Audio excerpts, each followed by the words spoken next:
Hello, my name is Christopher Reese and I'm one of the Celta trainers here at Grade Education Centre. And today we're going to be talking about one of the common mistakes that I see from trainees on the Celta course. One piece of advice that I was given when I started teaching was not to wonder if something was going to go wrong in the lesson, but to wonder if something was going to go wrong or very wrong.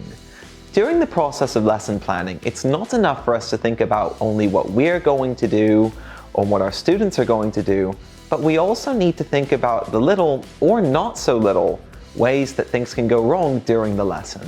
These could range from practical issues, from things like students may be late, or students may not be able to open the files if we're working online, or in an offline lesson, even something like there could be a lot of road noise, so learners won't be able to hear our recording very well.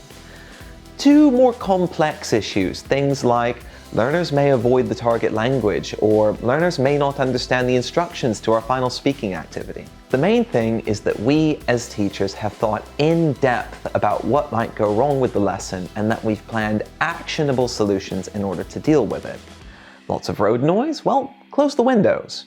If you're worried about latecomers, then consider starting the lesson with a discussion on the topic in pairs so that latecomers don't miss anything vital.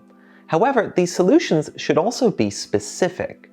For example, if we talk about learners not understanding what to do, my trainees like to tell me that they'll ask questions to check that the learners have understood the task. But they don't always plan what exact questions they'll ask.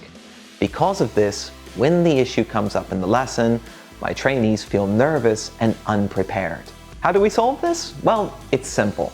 First, when you're planning, really think about how the learners are going to do the task and try to do the task yourself. Don't imagine that everything's going to go perfectly. Unfortunately, it probably won't. But instead, think about the number of ways that it can go wrong and how you will fix it if it does. Some of this comes down to experience, but some of it just comes down to good planning.